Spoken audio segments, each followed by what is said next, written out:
안녕하세요. 28년 경력 세무사 정수진입니다. 오늘부터 여러분께 정말 중요한 이야기를 해드리려고 합니다. 지난 28년간 수많은 세무조사 현장에서 제가 직접 목격한 충격적인 사례들을 통해 여러분이 무심코 하시는 계좌이체가 어떻게 세금 폭탄으로 이어질 수 있는지 말씀드리겠습니다. 특히 10월 1일부터 강화된 금융거래 추적 시스템으로 인해 더욱 주의가 필요한 상황입니다. 이 영상이 도움이 되신다면 구독과 좋아요, 그리고 알림 설정까지 눌러주시면 여러분의 소중한 재산을 지키는데 큰 도움이 될 것입니다. 며칠 전 제게 급하게 상담을 요청하신 60대 박모 씨의 이야기부터 시작하겠습니다. 박모 씨는 대학생 손자의 학비와 생활비를 위해 매달 80만 원씩 꾸준히 송금해 오셨습니다. 5년 동안 총 4,800만 원을 보내셨죠. 그런데 어느 날 갑자기 세무서에서 연락이 왔습니다. 증여세 신고 누락에 대한 조사를 받게 된 것입니다. 박모 씨는 매달 작은 금액이라고 생각하셨는데 5년 누적액이 성인 자녀 비과세 한도인 5천만 원에 근접했던 것입니다. 더욱 충격적인 것은 50대 김모 씨의 사례입니다. 김모 씨는 딸 결혼 자금으로 1,500만 원이 필요해서 ATM에서 여러 번 나누어 현금을 인출하셨습니다. 오전에 500만 원, 점심에 400만 원, 저녁에 600만 원을 인출하셨는데 하루 총 인출액이 1,500만 원이 되면서 고액 현금 거래 보고 대상이 되었습니다. 김모 씨는 나누어서 인출했으니 괜찮다고 생각하셨지만 하루 합계가 1,000만 원을 넘어서면서 세무서에 관심을 받게 되었습니다. 현금으로 전달한 것이라 증거가 없어서 더욱 곤란한 상황에 처하셨죠. 가장 안타까운 사례는 이미 돌아가신 아버님의 상속세 조사 과정에서 9년 전 증여 사실이 밝혀진 경우입니다. 당시 아들에게 1억 2천만 원을 증여했지만 신고하지 않았던 것이 발각되었습니다. 당시 증여세는 약 1,400만 원이었는데 9년간의 무신고 가산세와 납부지연 가산세가 붙어서 총 3,200만 원을 내야 하는 상황이 되었습니다. 본 세금보다 가산세가 더 많았던 것입니다. 이런 사례들이 최근 급격히 증가하고 있습니다. 과거에는 현금 거래의 추적이 어려웠지만 이제는 모든 금융거래가 실시간으로 모니터링되고 있습니다. 인공지능을 활용한 이상거래 탐지 시스템도 도입되어서 평소와 다른 거래 패턴이 발견되면 자동으로 플래그가 설정됩니다. 특히 정기적인 소액 송금이나 큰 금액의 현금 인출 후 잔고 회복 패턴이 발견되면 집중 관리 대상이 됩니다. 여러분이 평소에 무심코 하시는 행동들이 어떻게 세금 폭탄으로 이어질 수 있는지, 그리고 어떻게 대비해야 하는지를 제 경험을 바탕으로 차근차근 말씀드리겠습니다. 제가 세무사로 일하면서 가장 많이 받는 질문 중 하나가 바로 왜 예전에는 괜찮았는데 지금은 문제가 되나요? 입니다. 답은 간단합니다. 금융감시 시스템이 완전히 달라졌기 때문입니다. 과거에는 현금 거래의 추적이 거의 불가능했지만 현재는 모든 거래가 디지털로 기록되고 실시간으로 분석됩니다. 핵심은 바로 고액 현금 거래 보고 제도입니다. 이 제도에 따르면 동일 금융회사에서 동일인 명의로 하루 동안 현금 입금 또는 출금 합산액이 1,000만 원을 넘으면 자동으로 금융정보분석원에 보고됩니다. 여기서 가장 중요한 포인트는 합산액이라는 점입니다. 한 번에 큰 돈을 인출하면 눈에 띌까봐 여러 번 나누어서 인출하시는 분들이 계신데 하루 안에 이루어진 거래라면 모두 합산되어 보고됩니다. 실제로 제가 상담한 사례를 말씀드리겠습니다. 결혼식 비용으로 1,500만 원이 필요했던 정모 씨는 오전 9시에 500만 원, 오후 2시에 400만 원, 저녁 7시에 600만 원을 각각 다른 ATM에서 인출하셨습니다. 나누어서 인출했으니 괜찮다고 생각하셨는데 결국 고액 현금 거래 보고 대상이 되어 세무서에서 연락이 왔습니다. 이 시스템은 국세청과 직접 연결되어 있어서 의심스러운 거래 패턴이 발견되면 즉시 조사 대상이 됩니다. 특히 정기적인 현금 인출 후 타인에게 전달하는 패턴, 큰 금액 인출 후 단시간 내 잔고 회복 패턴, 월말이나 특정 시기에 집중되는 대량 현금 인출 패턴 등이 발견되면 자금 세탁형 증여로 의심받을 가능성이 높습니다. 더욱 놀라운 것은 인공지능을 활용한 이상거래 탐지 시스템입니다. 개인의 평소 거래 패턴을 학습해서 평상시와 다른 거래가 발생하면 자동으로 알람이 설정됩니다. 예를 들어 평소 월 200만 원 정도의 현금을 사용하던 분이 갑자기 1000만 원을 인출하면 시스템에서 자동으로 감지합니다. 이런 고도화된 감시 시스템 때문에 과거에는 가능했던 증여세 회피 방법들이 더 이상 통하지 않습니다. 모든 거래가 디지털로 기록되고 분석되기 때문에 숨길 수 있는 방법은 없다고 보시면 됩니다. 심지어 가상화폐나 해외 송금을 통한 우회 증여도 모두 추적이 가능합니다. 가상화폐 거래소와 은행 간의 정보 공유 시스템이 구축되어 있고 해외 송금의 경우 외국환 거래 신고를 통해 모든 내역이 파악됩니다. 제가 28년간 세무 업무를 하면서 가장 많은 분들이 오해하고 계시는 부분이 바로 증여세 공제 한도입니다. 매년 5천만 원까지는 괜찮다고 알고 계신 분들이 너무 많은데 이는 완전히 잘못된 정보입니다. 정확한 내용을 제 경험담과 함께 말씀드리겠습니다. 가족 간 증여 시 세금 없이 줄 수 있는 면제 한도는 성인 자녀의 경우 5천만 원, 미성년 자녀의 경우 2천만 원입니다. 그런데 여기서 가장 중요한 함정은 이 금액이 10년간 누적하여 합산된다는 점입니다. 매년 5천만 원이 아니라 10년 동안의 총액이 기준이 되는 것입니다. 실제로 제가 상담한 사례를 말씀드리겠습니다. 이모 씨는 대학생 아들에게 매달 150만 원씩 꾸준히 송금하셨습니다. 학비와 생활비 명목이었죠. 그런데 2년 10개월 후 누적 송금액이 5,100만 원이 되면서 100만 원에 대해 증여세가 부과되었습니다. 이모 씨는 매달 작은 금액이라고 생각하셨는데 누적되면서 한도를 초과한 것입니다. 더욱 놀라운 것은 김모 씨의 사례입니다. 김모 씨는 7년 전에 자녀 결혼 자금으로 3천만 원을 증여하셨습니다. 당시에는 한도 내라서 별도 신고 없이 진행하셨죠. 그런데 최근에 손자 출산 축하금으로 3천만 원을 추가로 보내려고 하시다가 제게 상담을 요청하셨습니다. 7년이 지났지만 10년이 되지 않았기 때문에 이전 증여액과 합산해서 6천만 원이 되어 1천만 원에 대해 증여세를 내야 하는 상황이었습니다.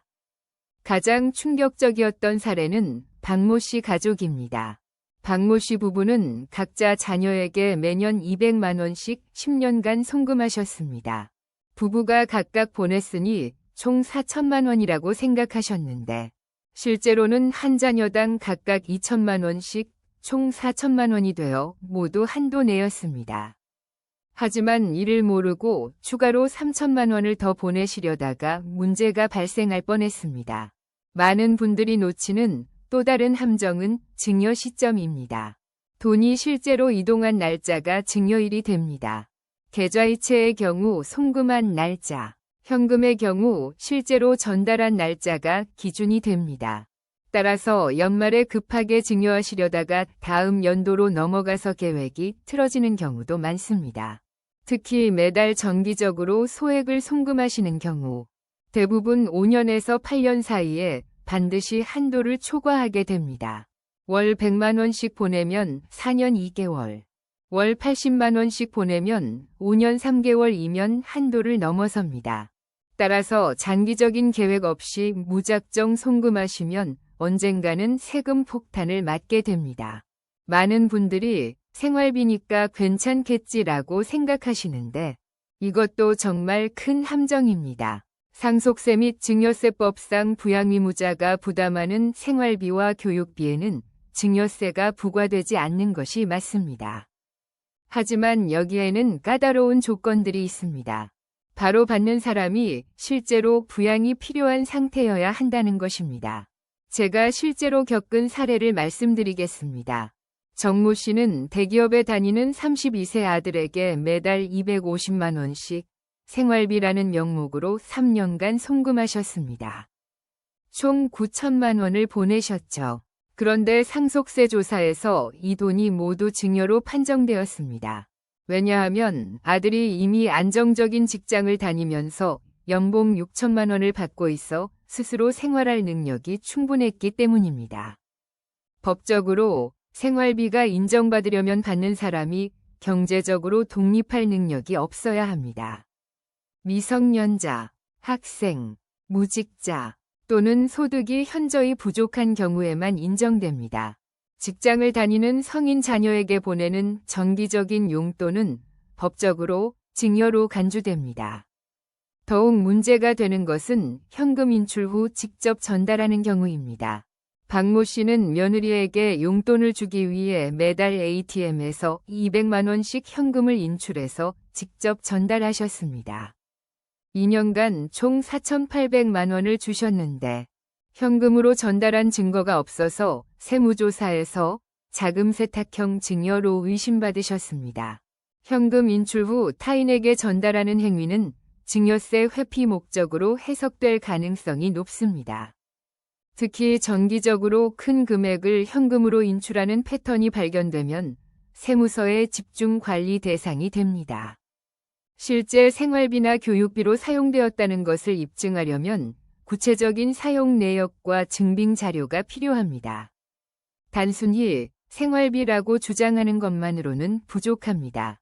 받는 사람의 소득 수준, 생활 수준, 실제 필요성, 사용 내역 등이 모두 종합적으로 검토됩니다. 또 다른 주의사항은 통상적인 수준을 넘는 경우입니다. 김모 씨는 대학생 아들에게 매달 300만 원씩 생활비를 보내셨는데 이는 일반적인 대학생 생활비 수준을 크게 넘어서는 금액이라 증여로 판정되었습니다. 생활비로 인정받으려면 사회통념상 적정한 수준이어야 합니다. 교육비의 경우도 마찬가지입니다. 국내 대학 등록금이나 생활비는 대부분 인정되지만 해외 명문대 학비나 과도한 사교육비의 경우 증여로 판정될 수 있습니다. 따라서 생활비나 교육비 명목으로 돈을 보낼 때는 반드시 적정 수준인지, 실제 사용 목적이 명확한지, 증빙 자료가 있는지를 확인하시기 바랍니다. 세무조사에서 가장 충격적인 순간 중 하나는 가산세 고지서를 받는 순간입니다. 28년간 수많은 상담을 해오면서 나중에 세금만 내면 되겠지라고 생각하시다가 큰 낭패를 보신 분들을 정말 많이 봤습니다.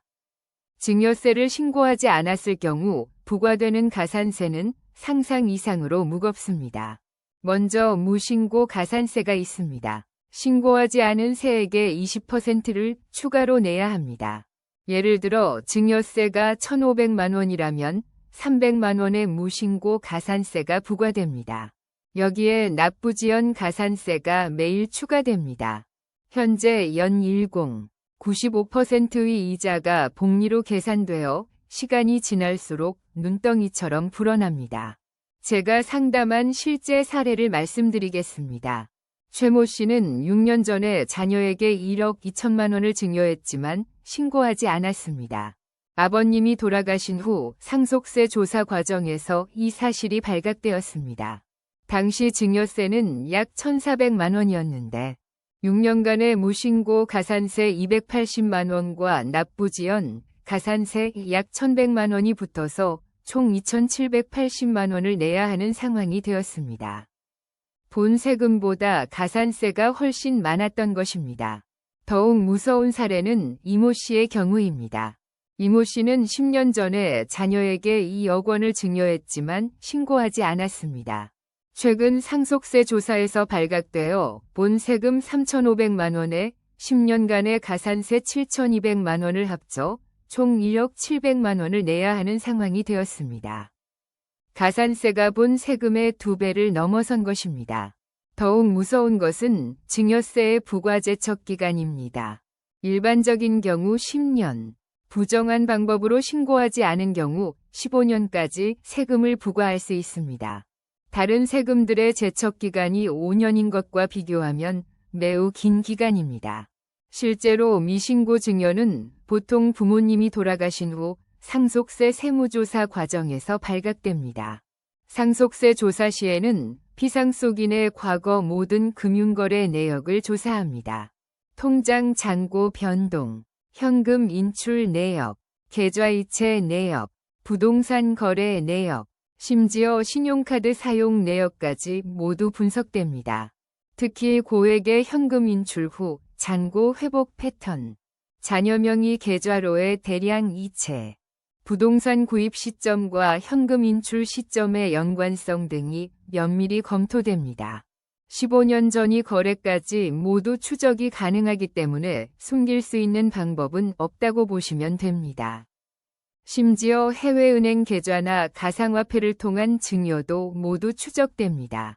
국제적인 금융정보 교환 협정에 따라 해외 거래 내역도 모두 파악되고 가상화폐 거래소의 거래 내역도 세무서에 제공됩니다. 따라서 들키지 않겠지라는 안일한 생각은 정말 위험합니다. 이제 세금 문제 없이 안전하게 가족 간 돈을 주고받는 방법에 대해 말씀드리겠습니다. 28년간의 경험을 바탕으로 가장 확실하고 안전한 방법들을 알려드리겠습니다. 가장 중요한 것은 비과세 한도를 정확히 파악하고 미리 계산하는 것입니다. 현재 증여세 비과세 한도는 다음과 같습니다. 배우자에게는 10년간 6억 원까지 세금 없이 증여가 가능합니다. 성인 자녀에게는 10년간 5천만 원, 미성년 자녀에게는 2천만 원까지 가능합니다. 기타 친족인 형제자매, 조카, 사위, 며느리 등에게는 10년간 1천만 원까지 가능합니다. 이 한도를 넘지 않도록 계획적으로 나누어서 증여하는 것이 핵심입니다. 제가 자주 추천하는 방법은 증여 계획표를 작성하는 것입니다. 실제로 고객분들께 권해드리는 방법인데 언제, 누구에게, 얼마를 증여할 것인지 미리 계획을 세우는 것입니다. 예를 들어 자녀 2명에게 각각 1억 원씩 주고 싶다면 올해 첫 번째 자녀에게 5천만 원, 내년에 두 번째 자녀에게 5천만 원, 10년 후에 각각 다시 5천만 원씩 주는 방식으로 계획을 세우는 것입니다. 특히 주의하실 점은 증여 시점입니다. 돈이 실제로 이동한 날짜가 증여일이 됩니다. 계좌이체의 경우 송금한 날짜, 현금의 경우 실제로 전달한 날짜가 기준이 됩니다. 따라서 연말에 급하게 증여하시지 마시고 여유를 가지고 미리 계획하셔야 합니다. 또한 가족 구성원별로 한도를 따로 관리하는 것이 중요합니다. 부부가 각각 자녀에게 증여하면 총 1억 원까지 가능하지만 한 사람이 증여하면 5천만 원까지만 가능합니다. 실제 사례를 말씀드리겠습니다. 김모 씨 부부는 아들 결혼 자금으로 1억 원을 주고 싶어 하셨습니다. 처음에는 김모 씨가 1억 원을 한 번에 주려고 하셨는데 이는 5천만 원 한도를 초과하는 것이었습니다. 제가 조언해드린 것은 김모 씨가 5천만 원, 김모 씨 부인이 5천만 원을 각각 증여하는 방식이었습니다. 이렇게 해서 세금 없이 1억 원을 증여할 수 있었습니다.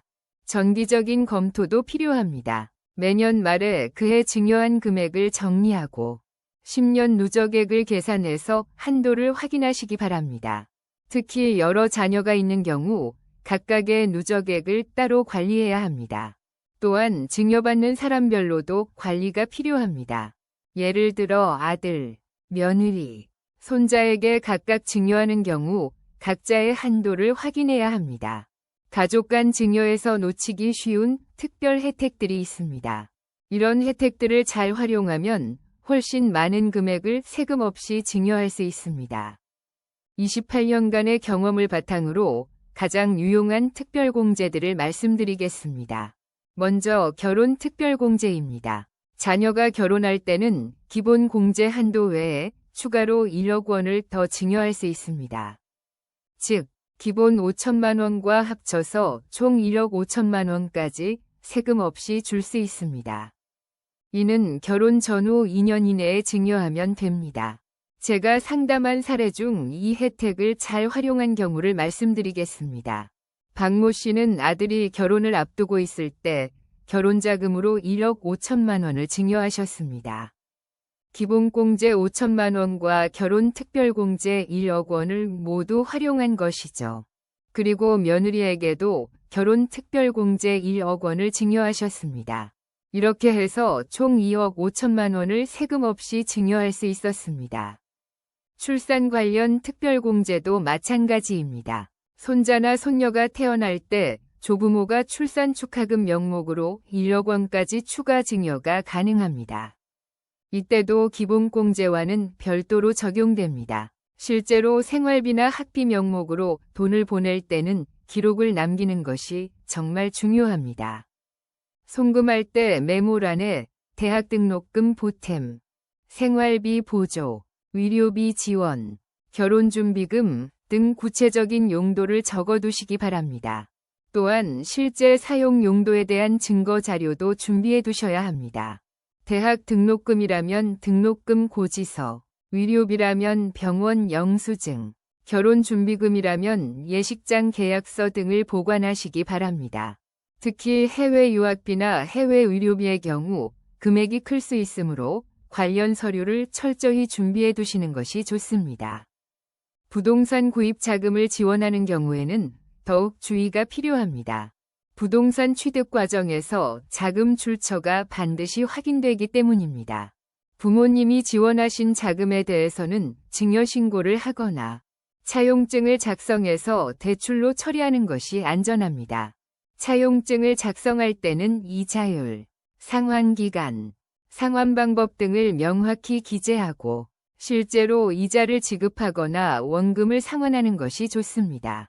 무이자 대출의 경우에도 인정받을 수 있지만 합리적인 사유가 있어야 합니다. 또한 차용증에 인지세를 붙이고 공증을 받는 것도 신뢰성을 높이는 방법입니다. 무엇보다 기록을 남기는 습습이 중요합니다. 가족 간이라고 해서 아무런 기록 없이 돈을 주고받으시면 나중에 세무조사에서 곤란해질 수 있습니다. 간단한 가계부라도 작성해서 언제, 누구에게, 얼마를, 무슨 목적으로 주고받았는지 기록해 두시기 바랍니다. 마지막으로 실전에서 꼭 지켜야 할 대처법들을 말씀드리겠습니다. 28년간의 경험을 바탕으로 정말 중요한 것들만 골라서 알려드리겠습니다. 첫째, 하루 현금 거래 1,000만 원 이상을 절대 피하시기 바랍니다. 불가피하게 큰 돈이 필요한 경우에는 며칠에 나누어 인출하시되 정기적인 패턴은 피하셔야 합니다. 예를 들어 매주 같은 요일에 같은 금액을 인출하는 것은 의심받을 수 있습니다. 둘째, 가족 간 돈을 주고받을 때는 반드시 기록을 남기시기 바랍니다. 금액, 날짜, 목적을 자세히 기록해 두세요. 큰 금액의 경우에는 간단한 차용증을 작성하는 것도 좋은 방법입니다. 이자 없는 가족 간 대출로 처리하면 증여세 문제를 피할 수 있습니다. 셋째, 증여세가 발생할 경우 신고를 미루지 마시기 바랍니다. 돈을 받은 달의 마지막 날부터 3개월 이내에 신고하면 세액의 3%를 감면받을 수 있습니다. 또한 잦은 신고를 하면 무신고 가산세도 면제됩니다. 실제 사례를 말씀드리겠습니다. 정모 씨는 자녀에게 8천만 원을 증여한 후 제때 신고하지 않다가 1년 후에 잦은 신고를 했습니다. 원래 증여세 600만 원에 3% 감면을 받아 582만 원만 내면 되었고 무신고 가산세 120만 원도 면제받을 수 있었습니다. 만약 세무서에서 먼저 발견했다면 총 720만 원을 내야 했을 것입니다. 넷째, 복잡한 금액을 움직이기 전에는 반드시 세무 전문가와 상담하시기 바랍니다. 특히 부동산 구입자금 지원, 사업자금 지원, 해외 투자자금 지원 등의 경우에는 미리 전문가의 조언을 받아서 안전한 방법을 선택하시는 것이 좋습니다.